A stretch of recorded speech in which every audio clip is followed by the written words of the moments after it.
रहा है तो प्लीज़ एक मैसेज कीजिए ताकि मैं लेक्चर का आगाज़ कर सकूं। जी,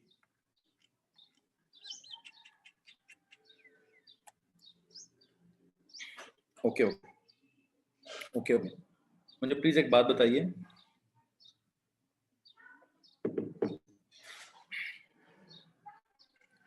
कि आपको क्या पढ़ाया जा रहा है?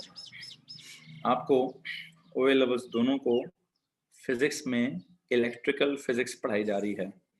अगर मैं वन वर्ड डेफिनेशन इस्तेमाल करूं फॉर दिस इलेक्ट्रिकल फिज़िक्स, तो what is it? It is the study of what? Study of, जी भाई, इलेक्ट्रिकल फिज़िक्स को अगर हम डिफाइन करें तो व्हाट इज़ इट? सबसे बुनियादी तौर पर किस चीज़ की पढ़ाई को कहते हैं? Study of what? जी जनाब, study of electrical charges. Great हो गया जी sir, it is the study of electrical charges. बिल्कुल ठीक है, परफेक्ट है जी। It is the study of electrical charges. तो इस चैप्टर में जो सबसे बुनियादी तरीन हमारे पास बात है वो क्या है? दैट इज इलेक्ट्रिकल चार्जेस या electrical charge, study of electrical charge, study of electrical charge. अब ये जो इलेक्ट्रिकल चार्ज का कॉन्सेप्ट है, मैंने कल इसके ऊपर बहुत सारी डिस्कशन करने की कोशिश की। मैंने कल इसको बहुत ज़्यादा डिटेल से एक्सप्लेन करने की कोशिश की। अगर आप प्लीज़ मुझे बता दें कि कल के लेक्चर में चार्ज के बारे में क्या क्या पढ़ा गया। चार्ज को सबसे पहले एक क्या बोला गया? चार्ज के बारे में कल के लेक्चर में आपको 4 बातें मुझे लगता है पढ़ाई। कौन सी? नंबर 1 ये कि सर ये एक फिजिकल क्वांटिटी है। चार्ज एक फिजिकल क्वांटिटी है और जिसका मतलब ये था कि सर इसका सिंबल है Q और इसकी यूनिट्स हैं कूलम्स। ठीक है, फिर हमने कहा सर ये फिजिकल के साथ साथ एक ड्राइव्ड क्वांटिटी है। जब हमने इसको ड्राइव्ड क्वांटिटी बोला तो फिर हमें इसका कोई फार्मूला बनाना पड़ा और इसके 2 फार्मूले मैंने बनाए। एक था जी Q is equal to I T के हिसाब से और फिर एक और भी था Q is equal to N into e के हिसाब से कि सर इसका इलेक्ट्रॉन्स के साथ ताल्लुक है, इलेक्ट्रॉन्स के लूज होने के साथ, इलेक्ट्रॉन्स के गेन होने के साथ। जितने ज़्यादा इलेक्ट्रॉन्स लूज होंगे, जितने ज़्यादा इलेक्ट्रॉन्स गेन होंगे, उतना ज़्यादा चार्ज होगा, उतना ज़्यादा पॉजिटिव या उतना ज़्यादा नेगेटिव चार्ज होगा। ये बात पढ़ाएगी। फिर तीसरी चीज़ पढ़ाएगी कि यार ये एक स्केलर क्वांटिटी है। जब आपको ये पढ़ाया गया कि ये एक स्केलर क्वांटिटी है तो स्केलर क्वांटिटी में फिर हमें क्या बताना पड़ा? सर डायरेक्शन तो नहीं है, डायरेक्शन तो नहीं है, लेकिन हाँ इसमें नेचर का ताल्लुक जरूर है, पॉजिटिव एंड नेगेटिव नेचर की बात जरूर है। Q is equal to I T असल फॉर्मूला था। फिर यहाँ पे अच्छा वैसे मुझे एक बात बताएं, ये कूलम्स अगर आप आई टी के हिसाब से देखते हैं तो आप कूलम्स की यूनिट्स क्या बनाएंगे? I ampere T seconds, A S ampere into seconds. अगर आप चार्ज को कहें कूलम उसकी यूनिट है या फिर अगर आप कहते हैं एम्पेयर सेकेंड उसकी यूनिट है तो दोनों बातें ठीक है। अच्छा Q इक्वल आई टी हो गया, Q इसका सिंबल हो गया, यूनिट उसकी, ओके ठीक है। स्केलर क्वांटिटी में ये तो कहा गया कि डायरेक्शन कोई नहीं, ये कहा गया कि डायरेक्शन कोई नहीं, लेकिन हाँ नेचर जरूर है, पॉजिटिव एंड नेगेटिव नेचर का कॉन्सेप्ट जरूर है कि electrons are positive, protons are sorry electrons are negative, protons are positive. ठीक है, फिर हमने कहा कि यार व्हाट इज इसका नेक्स्ट कॉन्सेप्ट क्या था? इलेक्ट्रॉन बाहर होते हैं, एटम के बाहर होते हैं, लूज होते हैं या गेन होते हैं। लूज होते हैं तो पॉजिटिव चार्ज होता है, गेन होते हैं तो नेगेटिव चार्ज होता है। ठीक है, ये वाली सारी बात हमने की। ठीक है, फिर हमने एक और आखिरी जो बात की थी वो एक फैक्ट था हमारे पास। वो क्या फैक्ट था कि जी like charges what would they do? Like charges repel, like charges repel and unlike charges क्या करते हैं? attract। like charges repel करते हैं and जो unlike charges होते हैं वो क्या करते हैं? वो attract करते हैं। यहाँ तक अगर किसी को परेशानी है तो प्लीज हाथ खड़ा कर दीजिए। सो फिजिकल क्वांटिटी का हमें समझ आ गया कि charge is the physical quantity. Drive quantity समझ आ गया कि उसका एक फॉर्मूला है। ठीक है, और उसका जो इलेक्ट्रॉन्स का ताल्लुक था वो मैंने Q इक्वल टू N समझा दिया। स्केलर क्वांटिटी समझा दिया। एक फैक्ट भी समझा दिया कि जी like charges plus plus would repel each other and plus minus would attract each other. यहाँ तक कोई प्रॉब्लम है तो any questions please, any questions please? जी जनाब जी, कुछ एक्स्ट्रा बातें भी लिखवाई हैं वो आपको आई समझ आ गई होंगी। अच्छा अब एक काम करते हैं, इलेक्ट्रिकल फिजिक्स में 2 चैप्टर्स होते हैं। इलेक्ट्रिकल फिजिक्स में हमारे पास ऑलमोस्ट 2 चैप्टर्स हैं, और वो क्या हैं 2 चैप्टर्स? एक होता है इलेक्ट्रोस्टैटिक्स और एक होता है इलेक्ट्रिसिटी। तो मैंने इलेक्ट्रिकल फिजिक्स में 2 चीजें, बेसिक चार्ज का तो मैंने मतलब समझा दिया है, एज अ क्वांटिटी फिजिक्स में एज अ क्वांटिटी वाली बात तो इंट्रोड्यूस कर दी है, ठीक है। अब जो अगली बात इंट्रोड्यूस करनी है वो क्या है कि इलेक्ट्रिकल फिजिक्स में 2 चैप्टर्स हैं। इसका पहला चैप्टर होता है क्या जी सर? इसका पहला चैप्टर होता है electrostatics,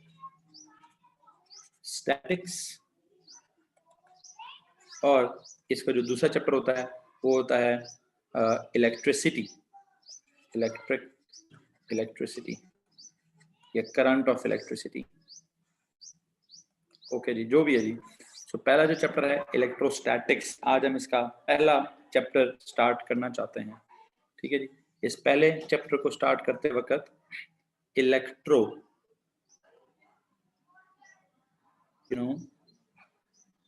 there is a word electro and there is a word static. Electro का मतलब है चार्ज, इलेक्ट्रॉन या चार्ज। स्टैटिक का मतलब क्या है? स्टैटिक का मतलब है स्टेशनरी। हाँ जी, what is electrostatics? What is electrostatics? जी प्लीज ये बताएंगे, व्हाट इज इलेक्ट्रोस्टैटिक्स?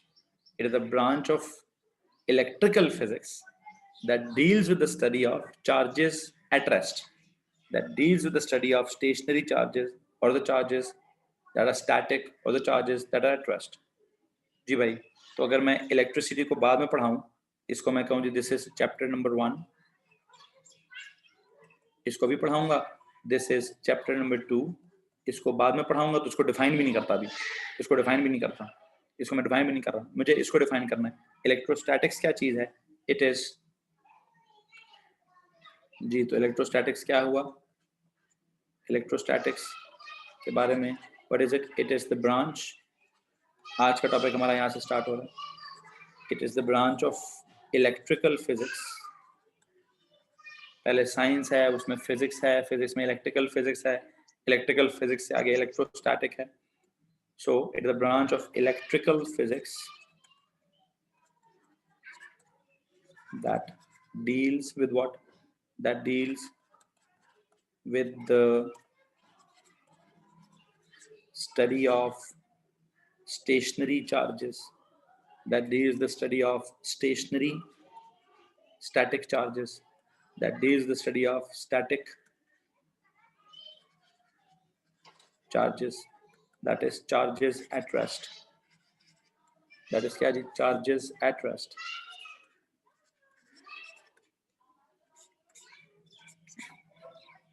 क्योंकि जब चार्ज मूव करने लगा, अगर चार्ज मूव करने लगा तो बड़ी लंबी चौड़ी साइंस पैदा हो जाएगी।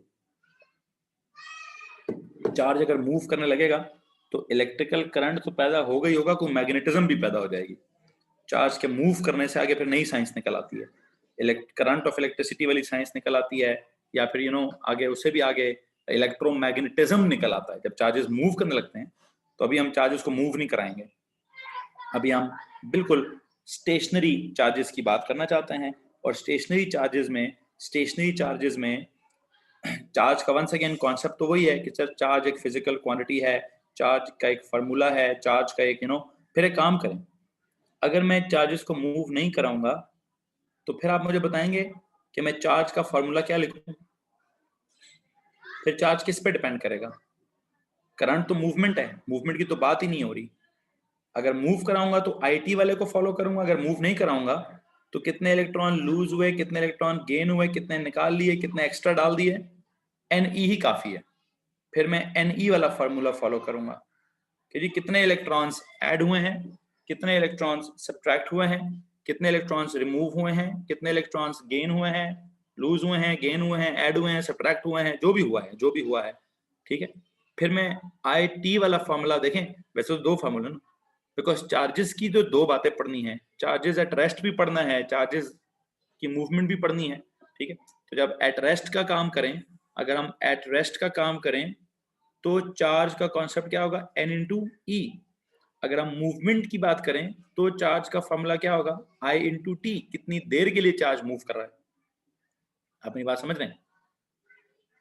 इलेक्ट्रिसिटी में क्या होता है, इलेक्ट्रिसिटी में बेसिकली होता है current of electricity, this is not just electricity, this is the current of electricity. यहाँ पर एक टॉपिक है, कौन सा टॉपिक है जी सर, असल में यहाँ जो चैप्टर पढ़ाना है वो क्या पढ़ाना है, करंट ऑफ इलेक्ट्रिसिटी पढ़ाना है। करंट ऑफ इलेक्ट्रिसिटी का मतलब क्या होगा, मूवमेंट ऑफ चार्जेस,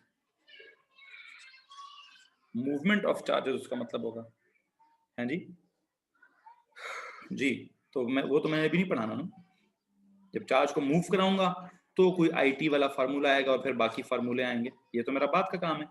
अभी तो जो चार्ज मैंने जस्ट देखना है कि चार्ज है कितना, चार्ज है कितना, वो ये वाली साइंस है जी।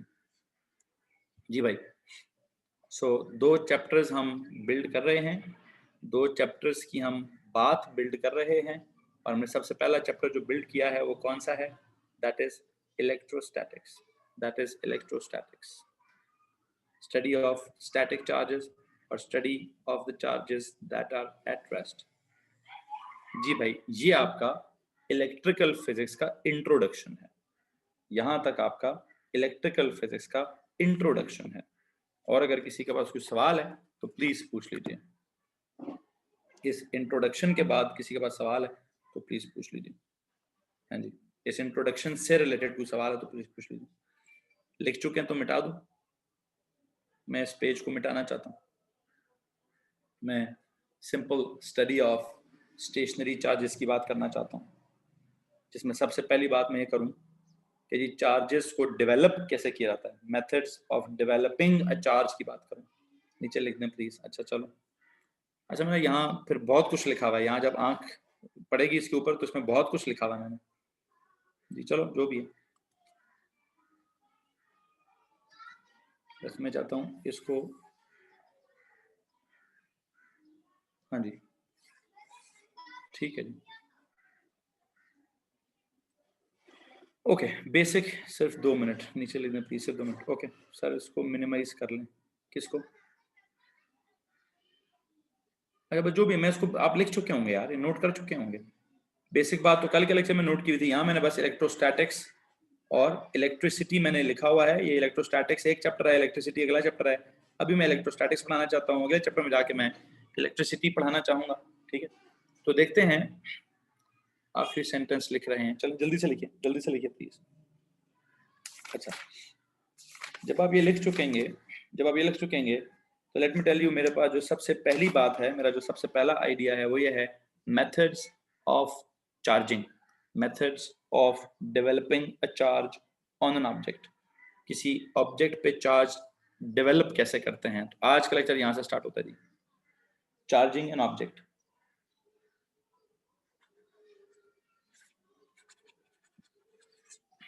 चार्जिंग एन ऑब्जेक्ट, ठीक है जी। बच्चे कह रहे हैं हटा दें सर, ओके नेक्स्ट पेज पे जाके लिखता हूँ जी। फिजिक्स में क्या पढ़ा रहा हूँ, इलेक्ट्रिकल वाली फिजिक्स, इलेक्ट्रिकल फिजिक्स में क्या पढ़ा रहा हूँ, इलेक्ट्रोस्टैटिक्स, इलेक्ट्रोस्टैटिक्स में क्या पढ़ा रहा हूँ, charging an object.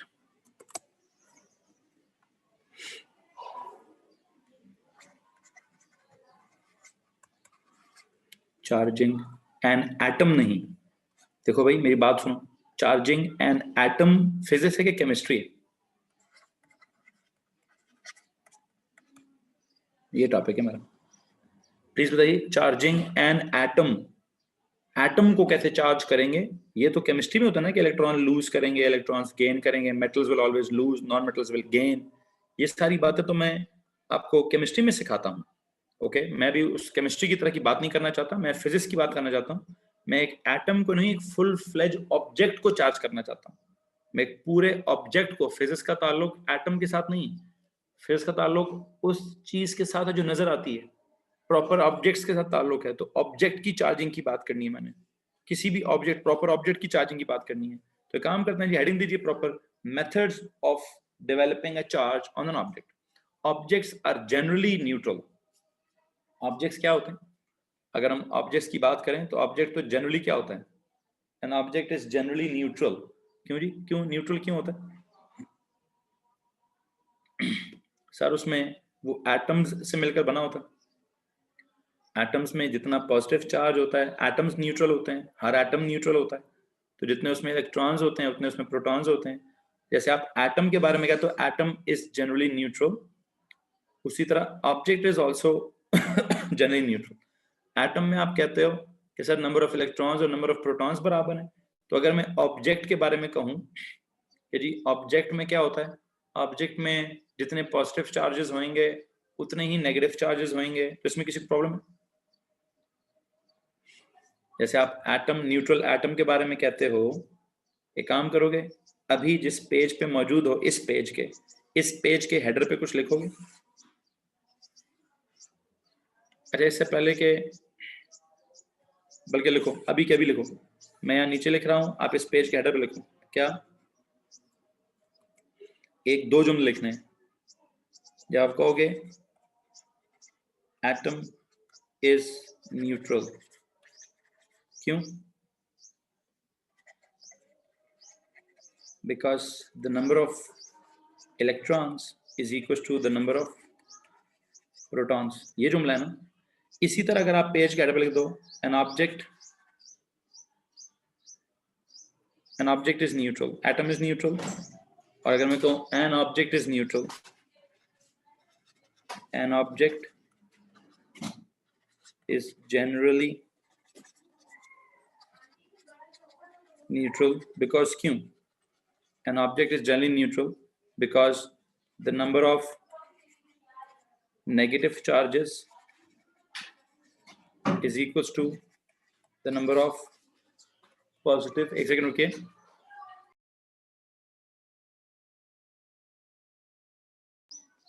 Number of negative charges equals to number of positive charges. इस बात को आप पेज के हेडर पे लिख सकते हैं। इस बात को आप पेज के हेडर पे लिख सकते हैं कि जैसे हम कहते हैं atom is neutral because the number of electrons is equal to the number of protons. This is chemistry. And if I say for an object to be neutral, if I say physics में कि an object is neutral, what does this mean? It means कि जितने उसमें negative charges हैं उतने ही उसमें positive charges हैं। Atom is neutral because number of electrons equals to the number of protons. Object is neutral because positive and negative charges are equal. अब वो charges क्यों थे? केमिस्ट्री है यार। एटम, इलेक्ट्रॉन और प्रोटॉन जो है ना, वो थोड़ा केमिस्ट्री है यार, इग्नोर ना करें केमिस्ट्री को। फिजिक्स पढ़ रहे हैं क्या हम एटम में जाएं, इलेक्ट्रॉन में जाएं, प्रोटॉन में जाएं, जनरल किसी भी ऑब्जेक्ट की हल्का फुल्का ताल्लुक तो उसका इलेक्ट्रॉन्स और प्रोटॉन्स के साथ है, बल्कि प्रोटॉन्स का तो बिल्कुल भी नहीं। क्यों? प्रोटॉन्स के साथ ताल्लुक तो मैं कल ही खत्म कर चुका था कि प्रोटॉन्स तो न्यूक्लियस के अंदर होते हैं, वो तो ना लूज होते हैं तो ना गेन होते हैं। ये तो इलेक्ट्रॉन्स हैं जो लूज होते हैं या गेन होते हैं। तो इलेक्ट्रॉन्स के ऊपर चार्ज डिपेंड करता है किसी ऑब्जेक्ट का। हाँ जी, तो ऑब्जेक्ट को अगर आपने चार्ज करना है, टू चार्ज एन ऑब्जेक्ट, उसमें से इलेक्ट्रॉन्स लूज कराने हैं या इलेक्ट्रॉन्स गेन कराने हैं। उसके हर एटम में से इलेक्ट्रॉन्स निकालने हैं या उसके हर एटम को इलेक्ट्रॉन्स देने हैं। ठीक है, खैर बहरहाल मैं आऊंगा इस बात की तरफ। इसको बस पेज के हेडर पे लिख दीजिए। लिख चुके हैं तो मैं इसको मिटाने लगा हूं।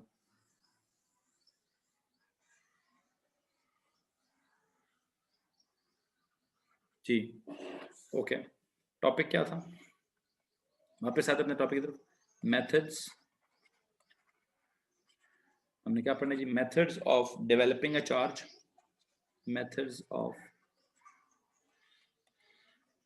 Developing a charge on an object. On what? On an object. जी भाई, क्या पढ़ाना जी?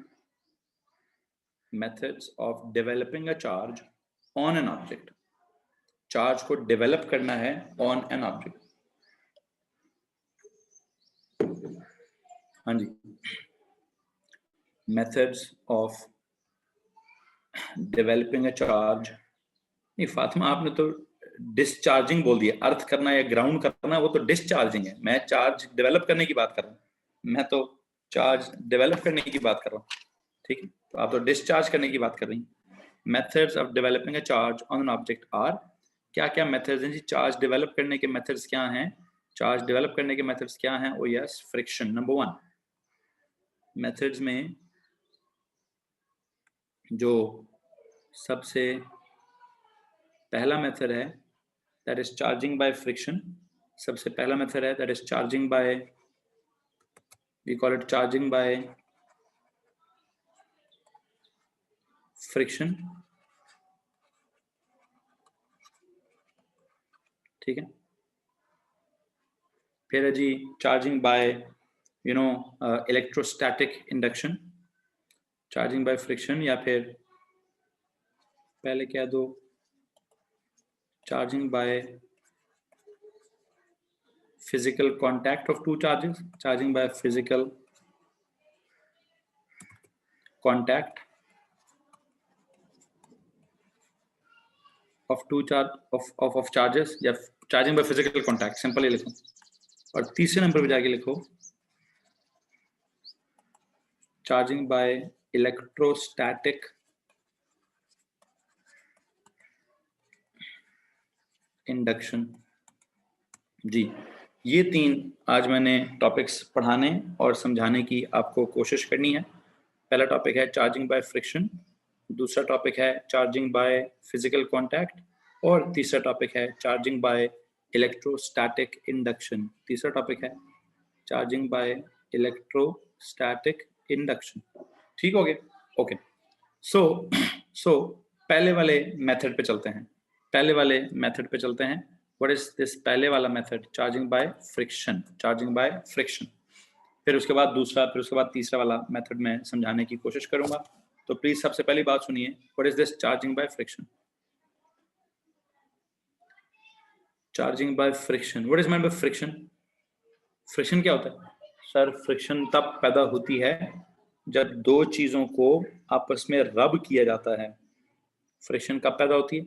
जब दो चीजों को आपस में रब किया जाता है। और जब हम दो चीजों को आपस में रब करते हैं, अच्छा, रब करने से फ्रिक्शन पैदा होती है। फ्रिक्शन करने से एनर्जी पैदा नहीं होती? एक थोड़ी हीट एनर्जी टाइप पैदा नहीं होती है? हीट एनर्जी पैदा नहीं होती?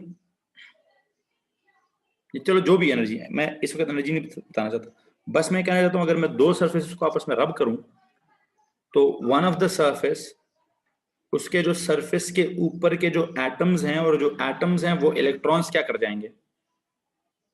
One of the surface, the atoms on one of the surface will lose electrons and the atoms on the surface of the other object will gain the electrons। हाँ जी, हकीकी तौर पर तो चार्ज का लेना देना इलेक्ट्रॉन के लूज होने और इलेक्ट्रॉन के गेन होने के साथ ही है। तो फ्रिक्शन में भी क्या होगा? फ्रिक्शन में भी क्या होगा? चार्जिंग बाय फ्रिक्शन में जरा डिटेल लिखने की कोशिश कीजिए। whenever two objects are rubbed against each other,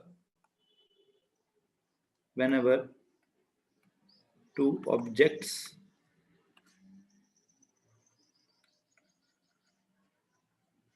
are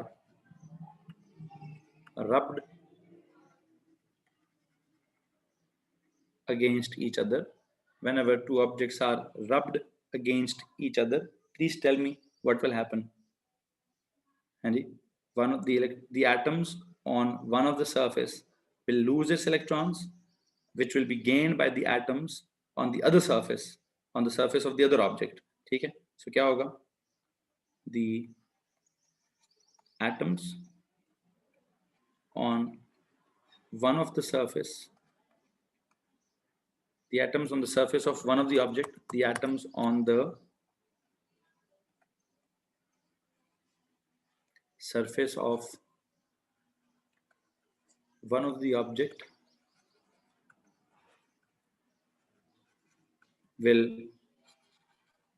lose its electrons. The atoms on the surface of one of the object will lose its electrons, and hence and become what? Become positively charged. Become क्या चीज? Become positively charged. The atoms on the surface of one of the object will lose its electrons and become positively charged. यहाँ तक किसी को परेशानी है? जी? These lost electrons, these electrons will be gained. These electrons, जो the lost electrons हैं, sir ये लफ्ज़ वाले बेशक ना लिखें. क्यों जी? क्यों ना लिखें? लिखें भाई, लिखें, सब कुछ लिखें, सब कुछ लिखें, सब कुछ लिखें. थोड़ा थोड़ा मैं कहीं ना कहीं कुछ ना कुछ एडिशन करता जाऊंगा. सबने लिखना. चार्जिंग बाय फ्रिक्शन बेसिक्स भी है और बीच में कुछ ना कुछ नई बात भी आएगी. Whenever two objects are rubbed against each other, the atoms on the surface of one of the objects will lose its electrons and become positively charged. Hence, the atoms on the surface of the other object, hence, the atoms on the surface of the other object will what? Will gain these electrons. Will gain these electrons and become क्या? जो चीज electrons को gain करती है, become and become negatively charged. And become negatively charged. And become negatively charged. यहाँ तक अगर किसी को परेशानी है तो प्लीज हाथ खड़ा कर दीजिए. हाँ जी. Whenever two objects are rubbed against each other, the atoms on the surface of one of the object will lose its electrons and become positively charged, and hence the atoms on the surface of the other object will gain these electrons and become negatively charged. यहाँ तक मुझे उम्मीद है किसी को परेशानी नहीं होगी. इसकी अगर आप मुझसे एग्जांपल लोगे तो फॉर एग्जांपल किस चीज को किस चीज के साथ रब करूं? हाँ जी, वो क्या कहते हैं, अक्सर एग्जांपल होती है, बचपन से सुनते होंगे छठी क्लास में कि सिल्की अगर बाल हों और उस पे अगर कंघी की जाए, ठीक है, सिल्की बालों पर अगर कंघी की जाए, ठीक है, तो बाल क्या करते हैं और कंघी क्या करती है? आई थिंक बालों के सरफेस के ऊपर से इलेक्ट्रॉन्स उतर जाते हैं और कंघी जो प्लास्टिक है उसके सरफेस के ऊपर इलेक्ट्रॉन्स गेन हो जाते हैं. सो मैं एग्जांपल देता हूं, या फिर वो कहीं एग्जांपल आता है, a glass rod is rubbed with a cloth. तो इफ अगर ग्लास की रॉड इलेक्ट्रॉन्स लूज करती है तो क्लॉथ उनको गेन कर लेगा. क्लॉथ लूज करता है तो ग्लास की रॉड उनको गेन कर लेगी. ये हमसे अभी यहाँ नहीं पूछा जाएगा कौन लूज करेगा तो कौन गेन करेगा. ये कौन लूज करेगा कौन गेन करेगा केमिस्ट्री की बात है. ठीक है. हाँ, स्केल एंड पेपर चिट्स देखते हैं. No, scales and paper chits की बात नहीं हो रही, ये एक अलग चीज है. हाँ, ये एक अलग चीज है. बलून और सर के बाल, ये एग्जाम्पल ठीक है. बलून को और सर के बालों को अगर आप आपस में रब कर दें, ठीक है, तो ये काम हो सकता है. तो ये काम हो सकता है कि सर के बाल इलेक्ट्रॉन्स लूज कर दें. अहमद जफर, आपने शायद अभी हमें ज्वाइन किया है. बेटा, आपकी इतला के लिए अर्जी है कि एएस की क्लास हो रही है. A2 के लिए प्लीज जाके सर अली की क्लास अटेंड कीजिए. यहाँ पे और कौन कौन A2 का हीरो है?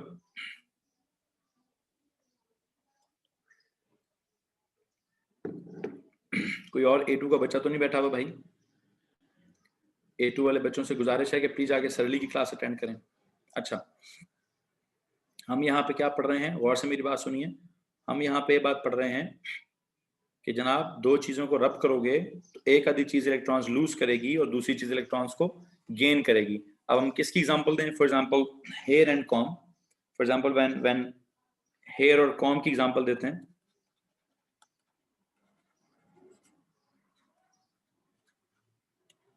हेयर एंड कॉम में क्या होता है? जब आप when we comb the hair, when we comb our hair, बाल थोड़े फैल से जाते नहीं. फैलना तो बात की बात है, फैलना उनकी बात की बात है. उनकी बेसिक कहानी क्या है? जब हम बालों की कंघी करते हैं, बाल, इफ आई से बाल इलेक्ट्रॉन्स लूज करते हैं तो कॉम्ब इलेक्ट्रॉन्स को गेन करेंगे. अच्छा, तो फिर जिसने लूज किए हैं वो पॉजिटिव चार्ज हो जाएंगे, जिसने गेन किया वो नेगेटिव चार्ज हो जाएंगे. ओके हो गया. For example in when we देखें जी, when hair are combed, the hair lose electrons and become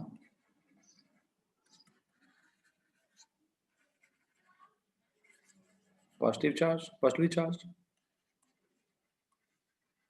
whereas the comb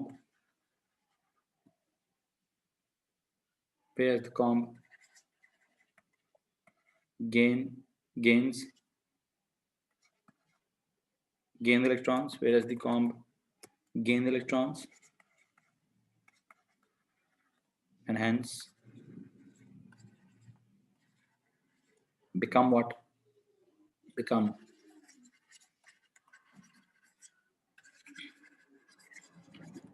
negatively charged.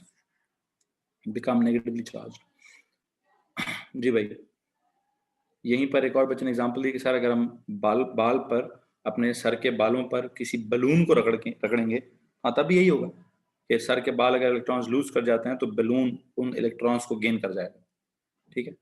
फिर उस बलून को अगर आप किसी दीवार के पास लेके जाएंगे तो वो दीवार के साथ चिपक जाएगा। ये अगली बात है बेटा, ये अगली बात है कि सर वो बलून जो है वो दीवार के साथ चिपकेगा क्यों, वो तो फिर आगे इलेक्ट्रोस्टैटिक इंडक्शन की तरफ बात को लेके जाऊंगा मैं। फिर तो मैंने वहां पे आगे आपको इलेक्ट्रोस्टैटिक इंडक्शन समझानी। अभी तो मैं सिर्फ ये समझा रहा हूं कि जब दो चीजें आपस में रब की जाती हैं तो कोई एक आधी चीज इलेक्ट्रॉन्स गेन करती है और कोई दूसरी चीज इलेक्ट्रॉन्स को लूज करती है। कौन इलेक्ट्रॉन्स गेन करता है, कौन इलेक्ट्रॉन्स लूज करता है, ये हमारा कंसर्न नहीं, ये केमिस्ट्री का कंसर्न है। एक एग्जांपल आपको दे दी गई है कि अगर मैं कहूं, अगर, अब आई डोंट नो क्या पता उल्टा है साहब, आई डोंट नो, मैं बीइंग फिजिक्स की क्लास में मैं अपनी केमिस्ट्री झाड़ने की कोशिश नहीं करूंगा, ठीक है। क्या पता हेयर जो है कॉम इलेक्ट्रॉन्स लूज करते हैं और हेयर इलेक्ट्रॉन्स गेन करते हैं। बीइंग अ फिजिक्स टीचर मुझे नहीं पता। हाँ, केमिस्ट्री में हमें पता है कि यार बल नहीं बोलनी बात, केमिस्ट्री की बात नहीं करनी। हम कौन सा मेटल्स नॉन मेटल्स पढ़ा रहे हैं आपको। केमिस्ट्री में तो यही पता है ना कि मेटल्स इलेक्ट्रॉन्स लूज करते हैं और नॉन मेटल्स इलेक्ट्रॉन्स गेन करते हैं। तो हेयर और कॉम में तो दोनों के दोनों ही, यू नो, कॉम भी प्लास्टिक की है और हेयर जो है वो भी कोई ऑर्गेनिक टाइप चीज है, ठीक। वो भी एक पॉलीमर है। खैर नहीं पढ़ाना, क्या पढ़ाना है, एक आधी चीज पॉजिटिव हो जाती है, दो चीज रब करो, एक पॉजिटिव हो जाता है, एक नेगेटिव हो जाता है, एक इलेक्ट्रॉन लूज करता है, दूसरा इलेक्ट्रॉन गेन। सो इसका मतलब है चार्जिंग हुई कैसे। चार्जिंग का बेसिक फिनोमेना है ट्रांसफर ऑफ इलेक्ट्रॉन्स, है जी। Charging actually happens by the transfer of electrons. कौन सा पार्टिकल है जिसकी मूवमेंट से या जिसके ट्रांसफर होने से चार्ज डेवलप होता है। चार्जिंग होती है bye the transfer of electrons. Charging an object, charging an object की बुनियादी चीज क्या है, चार्जिंग एन ऑब्जेक्ट कैसे होता है सर जी, ये होता है by what, by the transfer of what, electrons. हाँ जी, सबसे बुनियादी चीज है, चाहे आप फ्रिक्शन से कराएं, चाहे आप फिजिकल कांटेक्ट से कराएं, चाहे आप इलेक्ट्रोस्टैटिक इंडक्शन से कराएं, जिस नतीजे पर आप एंड पे पहुंचेंगे वो नतीजा मैंने आपको पहले बता दिया है कि इलेक्ट्रॉन्स होते हैं जो एक चीज से निकलकर दूसरी चीज में चले जाते हैं। जिस चीज से निकल जाते हैं वो पॉजिटिव हो जाती है, जिस चीज में चले जाते हैं वो नेगेटिव हो जाती है। यहाँ तक अगर कोई प्रॉब्लम है तो प्लीज हाथ खड़ा कर दीजिए। हाँ जी, यहाँ तक अगर कोई प्रॉब्लम है तो प्लीज हाथ खड़ा कर दीजिए। ओ लेवल्स में भी यही है और एएस में भी फ्रिक्शन वाली बात तो यही है। क्योंकि मैं बेसिक्स पढ़ा रहा हूँ तो बेसिक्स तो सबके दोनों की सेम ही होंगी। Okay, now what, now if I से कि मैंने आपको क्या पढ़ाना है, इफ आई से मैंने आपको चार्जिंग बाय फिजिकल कांटेक्ट सिखानी है तो जरा उसको थोड़ा सा फॉलो कर लीजिएगा जी। इधर नहीं, मैं नेक्स्ट पेज पे जाके, this was charging by friction, पहला काम था। This is charging by friction, that is पहला काम।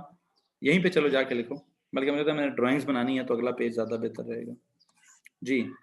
दूसरे नंबर पे हमने जाके क्या लिखना है, charging by physical contact, charging by physical contact of two objects.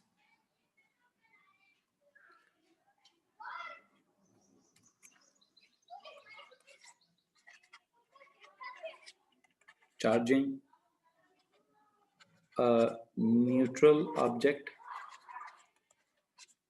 charging a neutral object by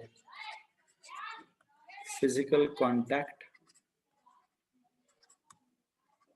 with a क्या, charging a neutral object by physical contact with a क्या, 2 मिनट रुकिए, charging a neutral object by the physical contact with a charged object।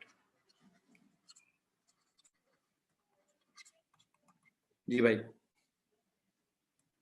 Charge करना है हमने किसको? Charging a neutral object, neutral object होगा, उसको हमने चार्ज करना है। कैसे करेंगे? Bye physical contact with a charged object. उसको किसी चार्ज्ड ऑब्जेक्ट के साथ टच कराएंगे तो ऑटोमेटिकली चार्ज पैदा हो जाएगा। कैसे? देखिएगा जनाब, जरा इसको जरा देखने की कोशिश कीजिएगा कि हमने क्या करना है और हमने क्या नहीं करना। If I say I've got a neutral object,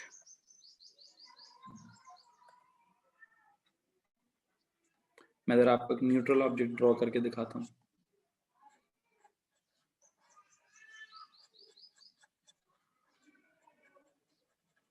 Okay, if I say this is a neutral object, ठीक है, and if I say I've got a charged object, okay, where is the charged object?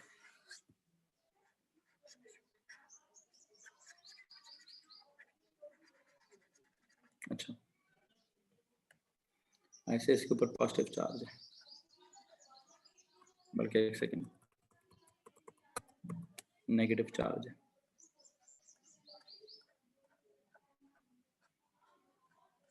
ये लो जी, negative charge है जी। हाँ जी, what is this? This is a negatively charged metallic sphere, ठीक है, this is a negatively charged sphere, जो कि ये क्या चीज़ है? This is insulated stand। ये एक इंसुलेटेड स्टैंड है, जिस स्टैंड के ऊपर ये सफेयर खड़ा है। इंसुलेटेड का मतलब क्या है? कि sir electrons can not transfer, charges can not transfer through this. Insulated का मतलब क्या होता है? चार्ज या electrons can not transfer through it, charges और electrons can not transfer through it, ये होता है इंसुलेटेड स्टैंड। ओके, तो चार्ज सारे का सारा इधर क्या है? चार्ज रिजाइड्स, ये जो इसका नेगेटिवली चार्ज सफेयर है, इसका चार्ज किधर है? It resides over the exterior of the surface. एक और फैक्ट लिखेंगे इधर यहाँ पे, charge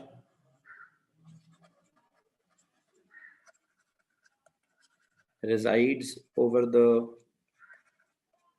exterior of the surface। अगर आप किसी ऑब्जेक्ट को कहते हैं कि इसका ऑब्जेक्ट चार्ज्ड है, तो वो चार्जेस, अगर मैं कहूँ ये भी negative negative negative negative negative, तो मुझे वैसे एक बात बताएं, वैसे एक जस्ट इमेजिनेशन है, जस्ट एक इमेजिनेशन है। एक ऑब्जेक्ट है, मैंने ना एक सॉलिड ऑब्जेक्ट है, लाइक सॉलिड किस्म का बॉल है, सॉलिड ऑब्जेक्ट के अगर को उसको उसको अगर मैं एक इंजेक्शन लगा दूं, किस चीज का? चार्जेस का इंजेक्शन लगा दूं। ओके, मिसाल के तौर पर मेरे पास चार्ज है, वो कहीं भरा हुआ है, चार्ज मैंने इसके अंदर इंजेक्ट कर लिया किसी सॉलिड ऑब्जेक्ट के अंदर, ये सारे नेगेटिव नेगेटिव एक दूसरे को क्या करेंगे? ये नेगेटिव इस नेगेटिव को, इस नेगेटिव को, इस नेगेटिव को क्या करेगा? सब के सब एक दूसरे को क्या करेंगे भाई? सवाल है आप लोगों से। रिपेल करेंगे। रिपेल करते करते कहां तक आ जाएंगे? अगर आपने बिल्कुल कोर में चार्ज इंड्यूस किया है किसी तरह, मैं जैसे इमेजिन कर रहा हूं, तो चार्जेस एक दूसरे को रिपेल करते करते कहां तक आ जाएंगे? सरफेस तक आ जाएंगे, बिल्कुल सरफेस तक आकर, टॉप मोस्ट सरफेस तक आकर वहीं पे फिर रहेंगे ना, एक दूसरे से दूर दूर। Charges reside over the exterior of the surface, यहां तक किसी को मसला तो नहीं है? चार्जेस रिजाइड ओवर दी, अगर आप उनके किसी मिडल में भी चार्जेस को आप क्या करते हैं, रिलीज करते हैं, तो वो एक दूसरे को रिपेल करते करते try to move at a maximum distance from each other, ठीक है, so that they face minimum repulsion. Charges reside over the exterior of the surface, ठीक है, और वो क्या करते हैं? वो एक्सटीरियर ऑफ द सरफेस पर आके they remain as far as possible to have minimum repulsion, to experience minimum repulsion, ठीक है। Charges reside over the exterior of the surface, charges reside over the exterior of the surface, ठीक है, क्यों? या they spread out, या कहते हैं they reside over the exterior of the surface और they spread away to, एक second, एक और जुमला लिखेंगे, charge resides over the exterior of the surface, या फिर एक और बात लिखें, charges spread or repel, charges spread away, charges spread out, charges spread out because of repulsion, charges spread out because of repulsion, charges spread out to face or to experience what? To experience minimum repulsion. Ji, charges spread out because of repulsion to experience minimum repulsion. Ji, to face minimum repulsion. और ये कब possible है? जितना दूर जाएंगे, जितना spread out होंगे, ठीक है, उतना, मतलब आई होप आपको समझ आ गई होगी बात। अगर किसी ने कोई सवाल पूछना तो पूछ लीजिए, अगर कोई सवाल है तो पूछ लीजिए। कुमैल, क्लास कब स्टार्ट हुई? क्लास स्टार्ट हुआ काफी देर होगी। कुमैल साहब, जरा एक काम कीजिए, जल्दी से इसका ये स्क्रीनशॉट लीजिए। पहला, एक सेकेंड, हाँ पहला पेज ही था। कुमैल, इस पेज का स्क्रीनशॉट लो, फिर इस पेज का स्क्रीनशॉट लो,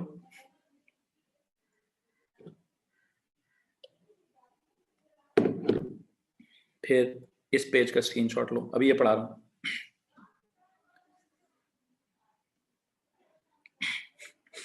अच्छा, ये तो जो मेरे पास एक तरफ चार्ज्ड ऑब्जेक्ट था, अभी मैंने टॉपिक स्टार्ट नहीं किया वैसे अपना, charging a neutral object by physical contact with a charged object, ठीक है। अभी मैंने इसको स्टार्ट करना है। अभी तो मैंने आपको चार्ज्ड ऑब्जेक्ट के बारे में कुछ बातें लिखवाई हैं, अभी इधर आपको थोड़ा न्यूट्रल ऑब्जेक्ट के बारे में कुछ लिखवा दूं। न्यूट्रल ऑब्जेक्ट के बारे में कुछ लिखवाना चाहता हूँ, जरा मुझे न्यूट्रल ऑब्जेक्ट के बारे में कुछ लिखवाएंगे? कैन आई से it is a mixture of positive and negative charges? है जी, कैन आई से कि न्यूट्रल ऑब्जेक्ट जो है it is a mixture of positive and negative charges? मतलब ये लिखा जा सकता है यहाँ पे कि सर इसमें प्लस भी होगा, माइनस भी होगा, प्लस भी होगा, minus plus minus plus minus plus minus plus minus plus, है जी, कुछ ऐसा कहा जा सकता है कि न्यूट्रल ऑब्जेक्ट को a mixture of, can I से कि what is it, it is a mixture of positive and negative charges evenly distributed।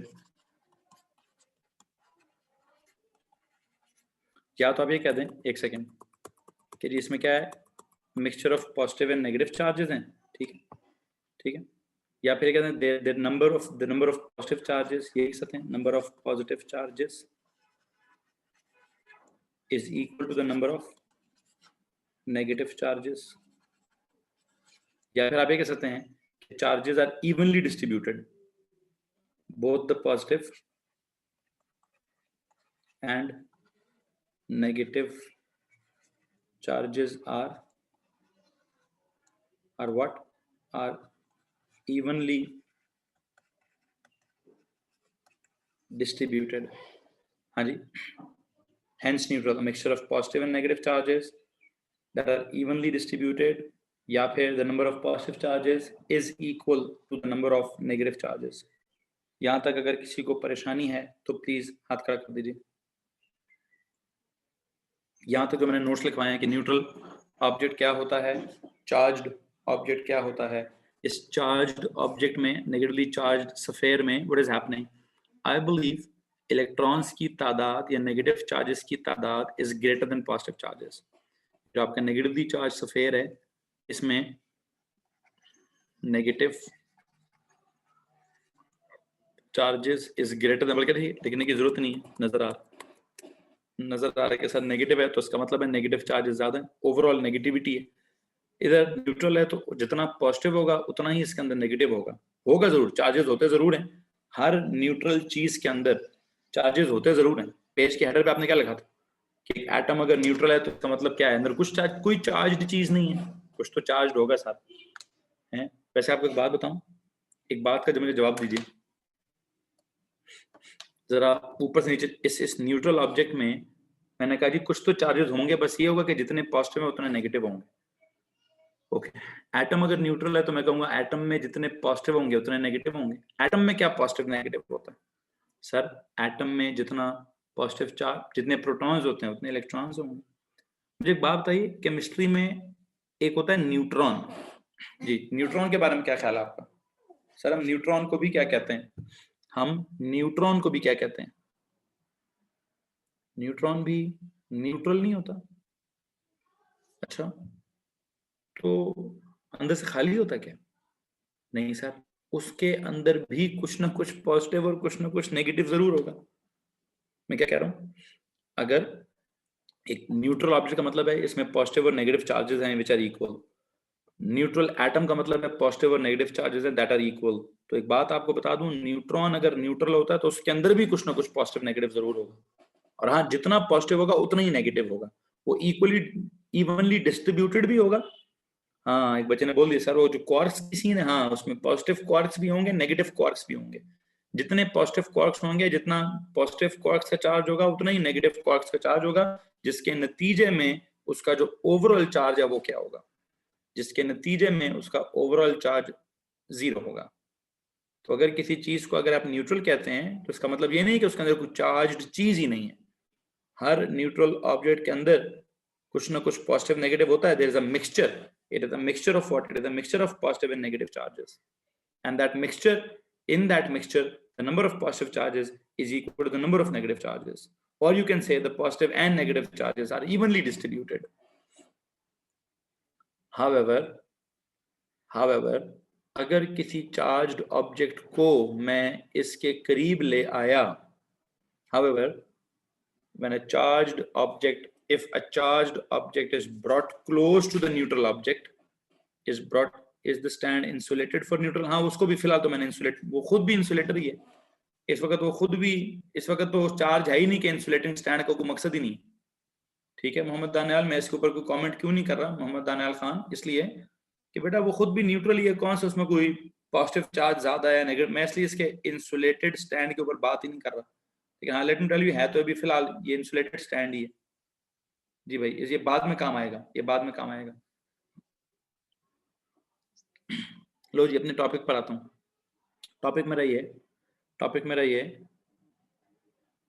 कि अगर क्या हो जाए, अगर कोई चार्ज्ड ऑब्जेक्ट इसके करीब आ जाए, अगर कोई चार्ज्ड ऑब्जेक्ट, ये जो इवनली डिस्ट्रीब्यूटेड है, ये जो इवनली डिस्ट्रीब्यूशन की टॉपिक है, अगर क्या हो जाए, अभी तो इवनली डिस्ट्रीब्यूटेड हैं ये चार्जेस, लेकिन अगर हम कहें कि कोई चार्ज्ड ऑब्जेक्ट इसके करीब लाना है तो इनकी इवन डिस्ट्रीब्यूशन खराब हो जाएगी, ये अपने आप को रीअरेंज कर देंगे, ये पोलराइज हो जाएंगे। क्या होता है? however when what happens when a charged object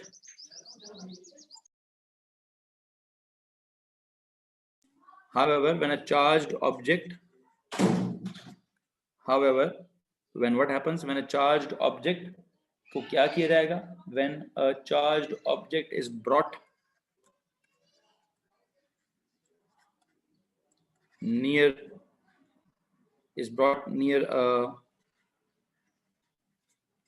when a charged object is brought near a neutral object, what happens?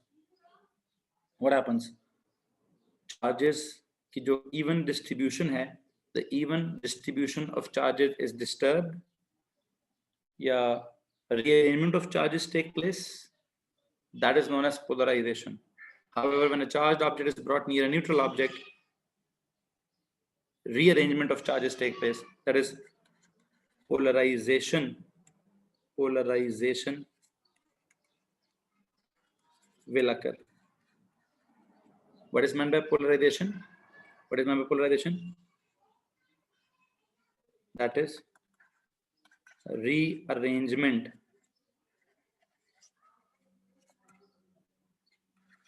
of charges. हाँ जी, क्या होगा? When a charged object is brought near a neutral object, polarization will occur. Rearrangement of charges take place. Rearrangement of charges take place. कैसे? Such that oppositely charged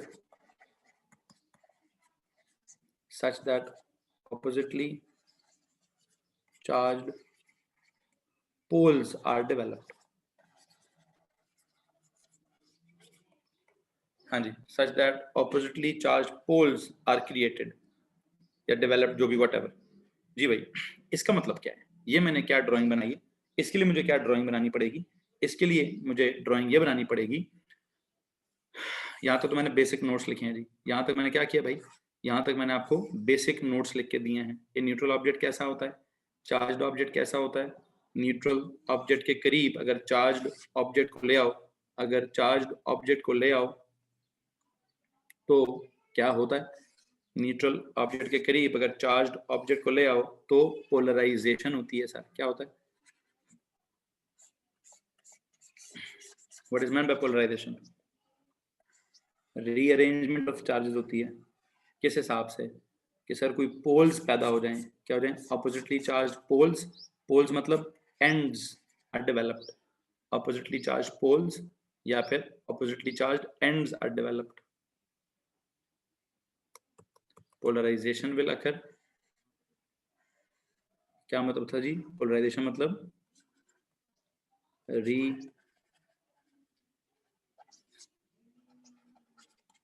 arrangement of charges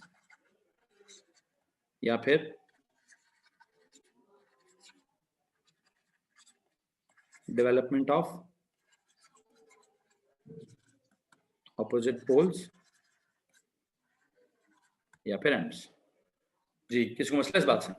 अब इसकी drawing में आपको कैसे दिखाता हूँ। इसकी drawing में आपको ऐसे दिखाऊंगा कि अगर ये आपका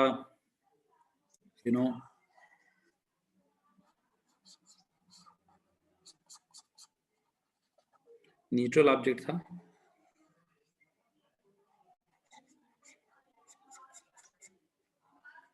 अगर इसके करीब मैं इस नेगेटिवली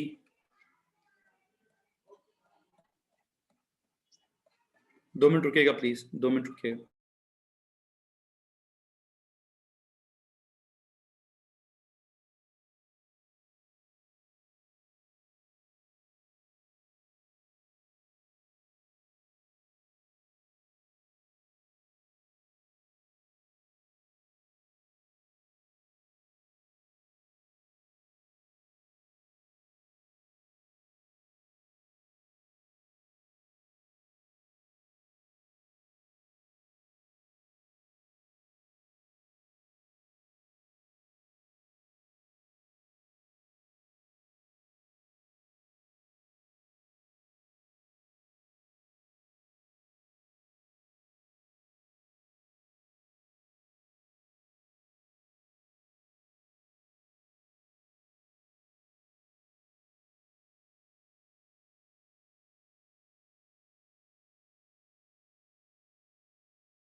जी जनाब, क्या बात हो रही थी? हम यहाँ पे